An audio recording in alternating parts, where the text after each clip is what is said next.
Good morning, Amy America. Welcome on VH Berries. Morning. Thank you for having me. If I say the word Shadoof, it might mean nothing for you, but actually, it was the very first construction crane invented back in ancient Mesopotamia. Wow. You did some research, I see. Absolutely, because Amy America, you have a sort of fascination and obsession about crane.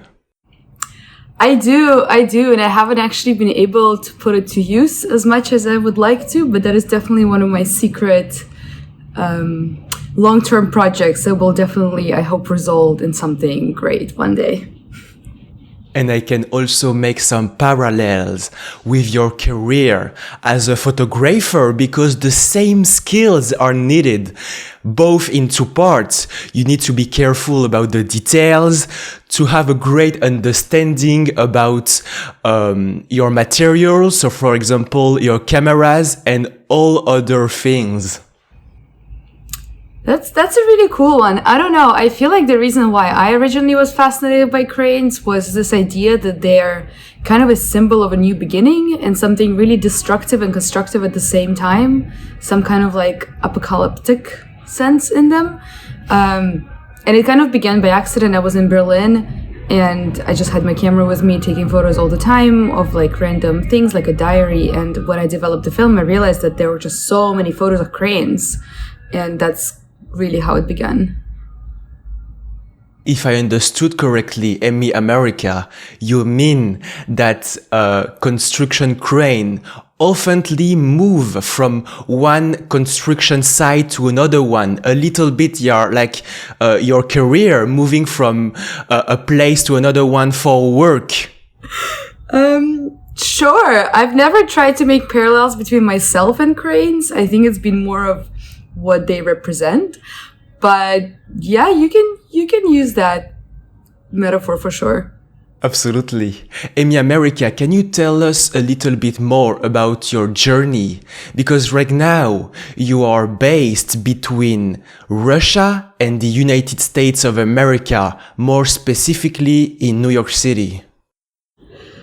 Yeah, I guess I am. That's an interesting question. Always a really difficult one that's not supposed to be difficult, apparently. Because I feel like I haven't really had a place where I've settled, maybe ever, or at least since I've been conscious of it.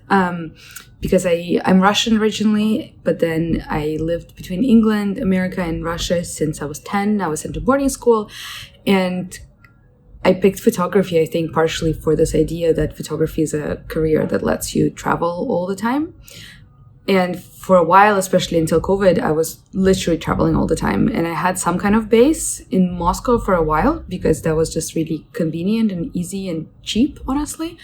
But I never knew where I want to settle. And right now, it's been really interesting to have to be more less flexible with your traveling with COVID and things. And I never actually thought I'll end up in New York so soon because I lived here for a while before and I have a very love-hate relationship with this city. But I am living in New York right now, which is weird. And it's, again, just a consequence of COVID and also Russia and America having not the best relationships. And I do have a Russian passport still, so I needed to figure out my way to have an escape if my arguments with Russian authorities don't go smoothly. You just mentioned your very special relationship with your homeland, which is Russia, because I saw that, for example, you did an experiences writing the word freedom, if I remember well, on the snow. Can you tell us about this very special story? Yeah, I mean, this is kind of a long, it's been a long and interesting journey, and I guess this whole performance with freedom ended up being the biggest moment, or the brightest, strangest, the moment of most tension that has happened so far. But I guess just as a person, I'm a very empathetic one, and I find it very hard to to stay out of things. And also, I'm a pretty loud and emotional person, and I've been finding it hard to not comment on things when I feel like they're unjust and deserve attention. And since I am Russian, I think it's always in ways easier to open your eyes to things that touch you directly in certain ways. And although I don't feel like I've been necessarily affected that much by Russian oppressive politics, I've definitely been seeing a lot of it. And with being there more and more, it was just harder and harder to pretend there's a distance. And I think I also never wanted to pretend there's a distance. And I think that's a really important thing in general, to kind of acknowledge this distance and your privilege in having it, and realize that many people do not have this privilege. So just from being there, and from, I don't even know, because it started earlier.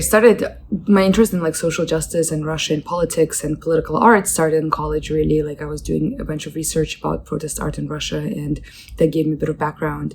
And living there was just like, I just felt so face on with the issues. So at one point I realized that I got a voice that with social media just happened to get a following and whatnot from doing fashion work. And I realized that now the things I say can be read by thousands of people, and that was quite powerful. So I started talking more and more about Russian politics, and at one point realized that I don't want to just talk about it, I want to figure out ways to integrate it into my work. And so in the past couple of years I've been trying to do that, and I guess the most like dramatic project was this one where we wrote Freedom on Snow, and I had volunteers dressed in like security guard uniforms, basically, but they're kind of ambiguous. Like in Russia, it can be a similar uniform for a security guard and then like a state guard. So it just references some kind of idea of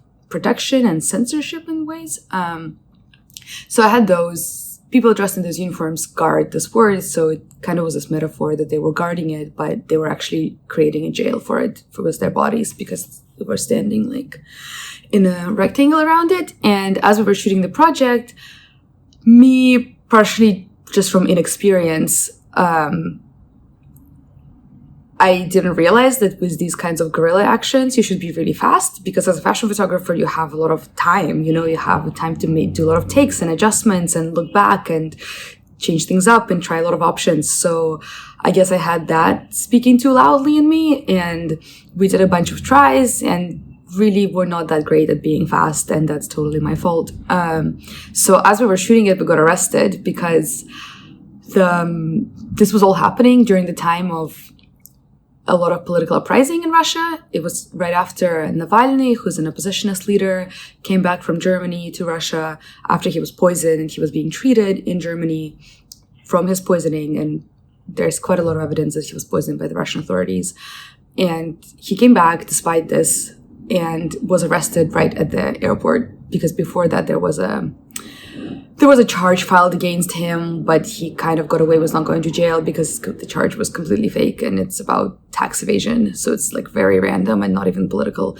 But basically they were like, we changed our minds. We are actually going to put you in prison. So Navalny gets arrested, gets sent to jail. He still has a lot of health complications, so definitely is not fit to be in a condition to go to jail.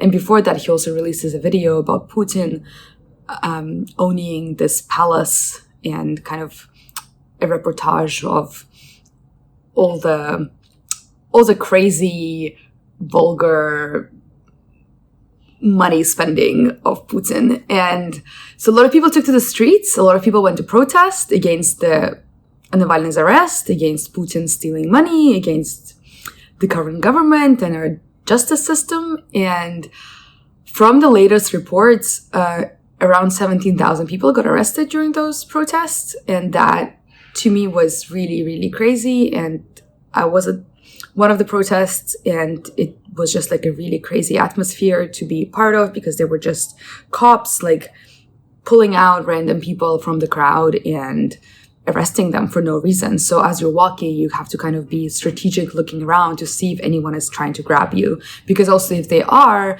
you have to really know how to behave, and there's for example, this one nonprofit called OVD Info that's like absolutely incredible, who do a lot of work in helping people who get arrested at those kinds of protests and political actions. And they also write a lot of rules of which you should follow. Because, for example, if you try to self-defend, even if there's like 10 people attacking you and beating you up and you just like punch one of them in self-defense, you can go to jail for like multiple years. And that's just, this whole thing was really the reason why we did this action, this photo, the freedom photo, because it was a reaction to these mass arrests. But that also meant that the heat between the civilians and authorities was really high, which is why they were like extra monitoring everything going on. So yeah, we got arrested, and in the end spent around 13 hours at the police station and ended up going to court. And I was charged with organizing a protest, and everyone else was participating in one. And it was just like a very surreal and interesting experience, and an interesting insight into the system and really how it works, and how dysfunctional it is, and how silly it is. And it really confirmed a lot of the suspicions and a lot of problems I envisioned. It really confirmed all of those, and that was really intense and interesting. And I think originally when we got arrested, I felt like I had really failed, that I didn't prepare well enough, I didn't think things through enough. But now, half a year later, or more than half a year later, wow, it seems like actually the arrest was really important, and I'm glad it happened, if I can say so, because that's what brought a lot of tension. Because again, I have some kind of reputation in Russia, and so all the media wrote about it immediately. It got a lot of people talking, and that was much more powerful than my original idea, really. There was also a cute little nuance there. I still haven't posted. I need to post these photos, really. But when we were kind of trying to collect information for our court date, somebody found a video on it, like a Telegram channel. Telegram is this network that a lot of Russians use. And it's funny because it turns out that in America, Telegram is widely used with the far right and like Trump supporters and whatnot, versus in Russia, Telegram is like the protest network. So that's been really interesting to realize. But somebody found a video on Telegram where those cops who arrested us are trying to like walk on freedom and like trying to level it out with the ground. I'm trying to find what's the English word for this, but I can't remember it. But I'm sure you know what I mean when like you try to even out the snow and you can't see what was spelled out. And that was really powerful to find that video, because that's way cooler than my original idea, you know? But how can you ever think of actually executing that? Like, how would I come up to a cop on a street and be like, hey, so I have this idea, I'm gonna write freedom in the snow and then I need you to destroy it, okay, please? Like, you know, so I think everything happens for a reason in this kind of way, and it's important to appreciate those consequences of things and really not get like overwhelmed with mistakes you could have made or things you could have done better, because that's like the beauty of this kind of art, the like uncontrollable art, the performance art, the art that's not completely orchestrated and directed. Amy America, this is surreal, because from using your Kodak Portra 400, you ended up, as you mentioned, in detention for around 10 hours without food, drink, and the access to a lawyer. Yeah, I mean, that was another interesting part, that just the experience at the detention center was kind of hilarious, because, I mean, obviously it was a little scary too, but one of the funny things was that there was this woman who had to keep an eye on us, and she was also the only one who could take female participants to the bathroom. Like, there was a guy and a girl, but there were a lot of girls who got arrested with me. There were 25 people total. And so fairly often someone needed to go to the bathroom, and she was playing on her phone the entire time. And then she would get so annoyed that we had to interrupt her game. And she would be like, I'm in this war, okay? You're destroying my battle. And that was that was really funny. And yeah, we didn't have access to food and water until well into the thing, like maybe 10 hours in or so. At one point, it actually ended up being that it's my ex-boyfriend who brought food and drink, which was crazy because it's like a person I hadn't spoken to for a year or so at this point, and that was quite lovely and beautiful. So stay in good terms with your exes, guys. And the lawyer thing was really surreal because they were saying that there is a protocol, how do I even say it, like castle in place, and we were all like, what is protocol castle? And they were like, it's a special, like a special order from the higher ups, and it means that there might be some kind of like danger. They were kind of trying to blame it on terrorism, like they were kind of trying to say it might be that like there was a bomb threat or something. Like they were saying very vague things, but it kind of sounded like there might be a threat if somebody goes into the precinct, so they can't let anyone in or out. And that's why we can't have our lawyer come in. So the lawyer was waiting there for hours and hours, and it's like Russian winter, like it's 5th of February. It's very, very cold. And he literally waited outside. Like, I don't know how he did that. Until I came out, and I was last to come out, and it was really powerful to see him there.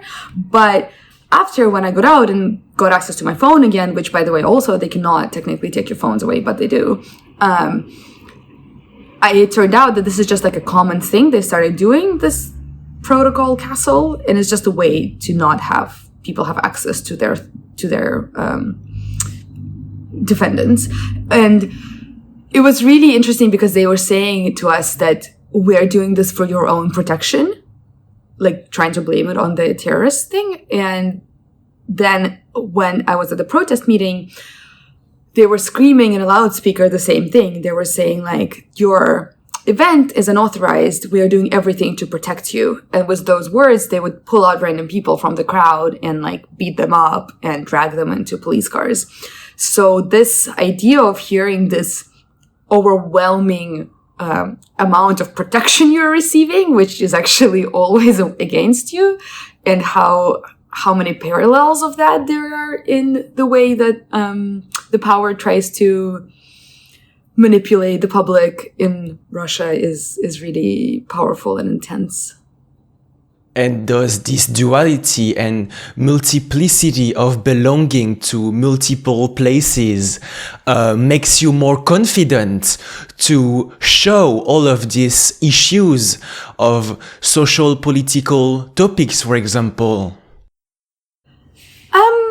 I mean, I think there are a lot of parts to this. One of them being that just having lived in a few places, and at this point I've lived in quite a few places, it just opens your eyes, it widens your horizons, you see contrast more, you experience different states and rules and see how not only you live there, but other people live there, and see what people's worries are, and also just see, like how much people are making versus how much things cost, and what happens if you get into trouble. Like, I mean, and again, this is, I think, something important to realize here is that I don't think America is a perfect system. I don't think America is this like land of the future completely. I think there are problems here too, but it's just there are different kinds of problems. And for example, like healthcare in America, I think is ridiculous, and everything around that. But, on just the level of your general existence, I think Russia is an incredibly oppressive environment, by far the most that I have experienced. And I think that's wrong. And then secondly, definitely, I think it makes it easier for me to speak up because I have another life to escape to. Like I have other places where I feel not necessarily at home, but I'm not sure if I feel at home in Russia either. Like just other places where I know I can live, because I know, for example, other friends of mine who are very involved in Russia and activism there feel very threatened by this idea that one day they might need to escape the country, and then they don't know what their life will be.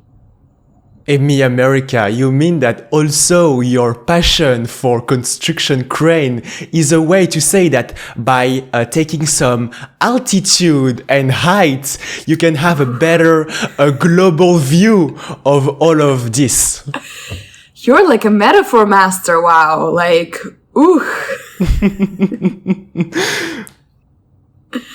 but definitely. In parallel of this activism and political work and fight that you are doing every day, you're also doing some work related to the fashion world. Yeah, I mean, the fashion work is really the original work that I was doing, and kind of what I originally, the career I picked, and the path I thought I picked, and the name I built. I've done fashion photography for a while now, and that was my passion since I was a kid. And I started doing photography when I was around 12 or 13. And so it's almost for me the other way around, where that is something that's been with me for a very long time versus the activist stuff has happened in the past few years and has become a really big part of me, and probably a bigger, if I can say so, just because it's something that I feel like needs more attention. And that's another important part of this, that I think just in a world that's very oversaturated in so many ways, you kind of have to realize like which areas like need you versus which areas do you need. And I think I need fashion more than it needs me, versus with activism, I think in Russia specifically, that needs me more than I need it probably, or I don't know, equally at least. But I do love fashion still. I do think it's an interesting field. And I think the reason why I don't see necessarily a conflict between these interests is that the reason why I found fashion interesting from the beginning was its social aspect, and was idea of fashion as a way to communicate and express things to strangers, you know, because we all meet people and we make our first judgments based on what those people look like. And there's a certain statement coded in that. As much as anyone can try to deny it, it's just a fact. And you can ignore this fact, or you can use this fact for your advantage. And I think it's just smarter to use it, as with any resource. So yeah, I think fashion in general has been quite political for a long time. If you look at, I don't know, punks, and then the way that's been appropriated by like Vivienne Westwood and so on, that's a really obvious example, but there are definitely others, and fashion can be a big statement. And I feel like just in general, all ways that humans express themselves are much more interlinked than we would like to tell. And I'm really not a big fan of this idea of big separations and labels. And I feel like, again, especially in our time, we are all, if you're an artist, you're likely a conceptual artist to an extent, just because of the time we live in, because we live in conceptual time. And as a conceptual artist, your medium can transfer a lot. And I think that makes a lot of sense, you know, that you're not tied to a craft, because as an artist, you no longer need to be a craftsman. So yeah, I've been trying to figure out a way to interlink those two interests, although they definitely are quite difficult to interlink, I'm not gonna lie. Exactly. Fashion is a big statement, and I believe that right now this is a perfect match, because New York City is one of the top cities of fashion, where everything is happening there. Yeah, and I mean, me coming here earlier this year, like I've been here for, I don't know, half a year or so right now, and that was a result of a couple of things. One of them being me kind of securing my bases and making sure I have all my documents at a good place here in case something happens to me in Russia and I need to run away, basically. But the other also just being that it is a fashion capital, like one of them, and one of the three probably, like I would say Paris, London, and New York. And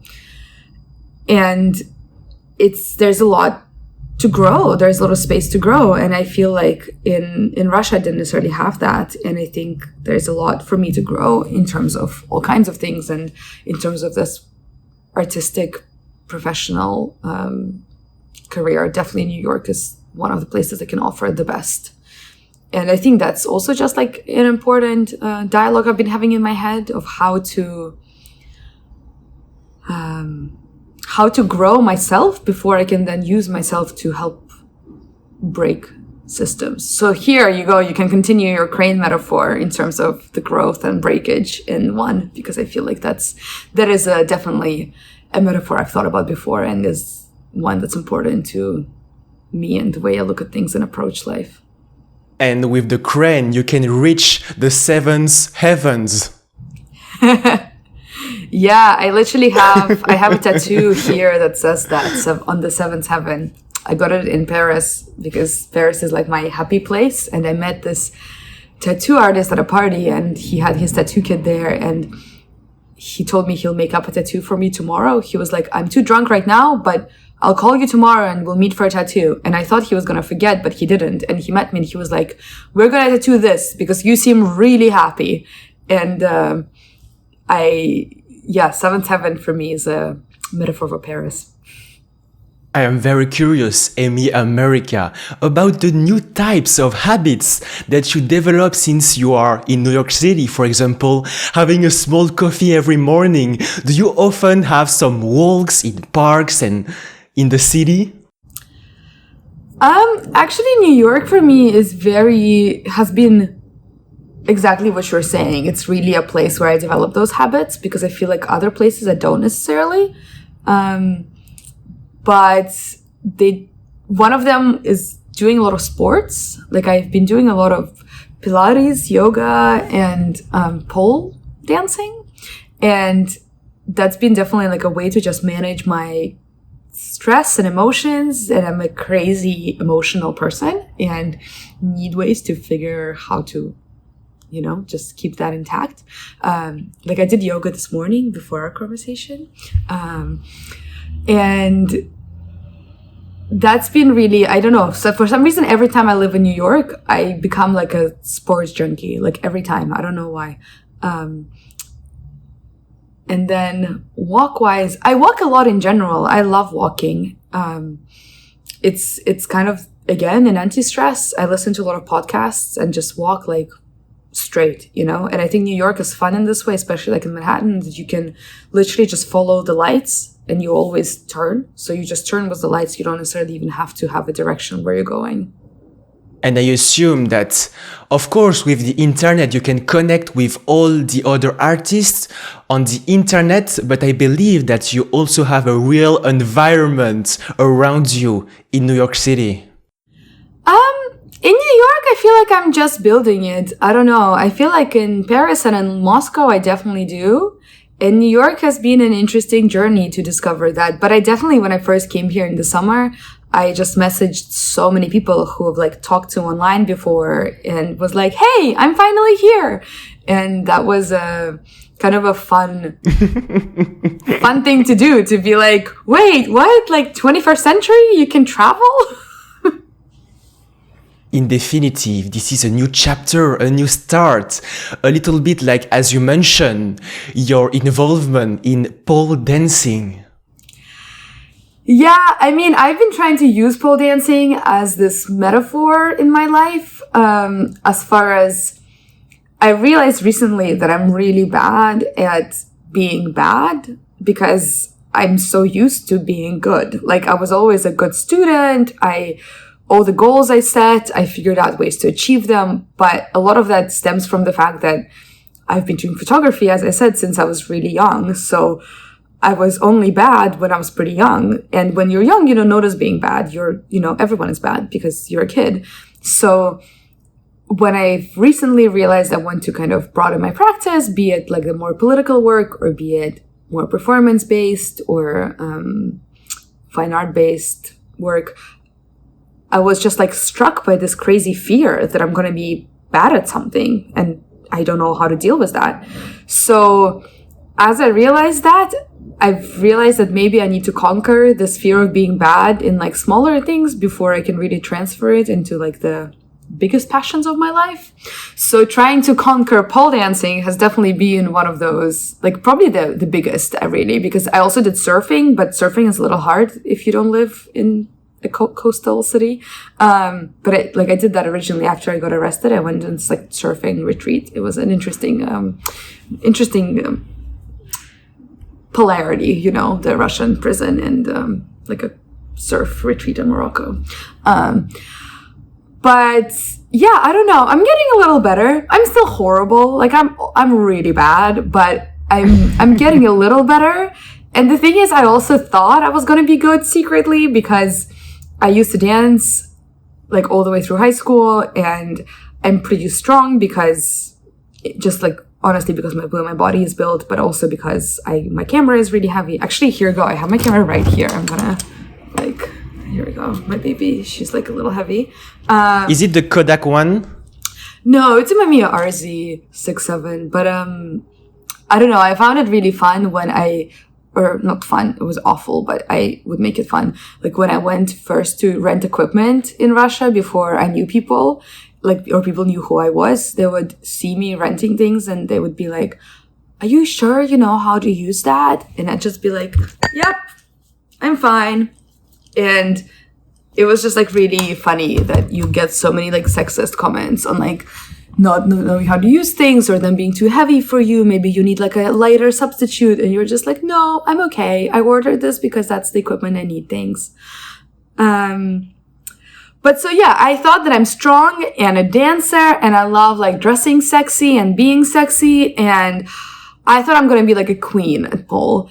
And then I come there and I just feel like weak and clumsy and don't even understand where to start because it's so counterintuitive. Like it's so awkward, and to make it look so effortless and beautiful is just, it's absolutely insane. I think pole dancers are maybe the most underrated people in my eyes right now because especially in Russia, there's a certain stereotype that it's kind of, you know, like you become a stripper basically out of desperation, like because you need to make money, and a job that you become out of desperation in my head is probably something that doesn't necessarily require that much skill.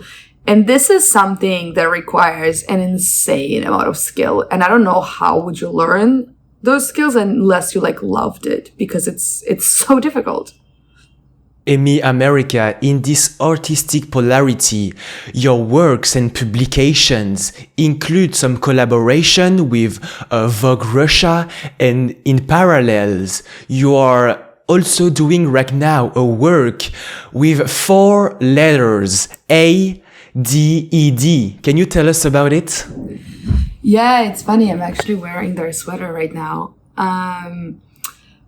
So ADD stands for All Day Every Day, and it's an art collective in Russia made out of five graffiti artists. And my collaboration with them was quite kind of random and really amazing, and actually one of the coolest things that happened to me ever, probably, because I literally just got an Instagram message being like, hey, are you in Moscow? And I was like, no, but I will be next week. And they were like, okay, cool, let's meet. And we met with one of the members, and he's kind of like the head of the group. Like he's really the conceptual part of the group. And we just got along incredibly well with Misha. Like we talked for over 3 hours, and we're like, wait, we haven't even talked about the work thing you wanted to talk about. So they're basically just graffiti guys who then wanted to go beyond graffiti and wanted to spread their ideas into a more broader public and a bigger audience. And in general, the way they function right now is that they release these drops of clothing, which gets sold out in like an hour or something. It's kind of insane. And then from that money, they can invest this money into working on art projects. So we did a project together, or we've done like 3 now together. And I think just the most important part of collaborating with them for me has been the fact that they always just let me do whatever the fuck I want to do. Like they always, if they bring someone on, it's because they want you to have a platform that you don't necessarily have otherwise. So starting from the first project, instead of doing photos even, we did a performance. We did like a 4-day performance in an underground shop in Moscow. And when I say underground, I don't mean like cool. I mean like actually physically underground.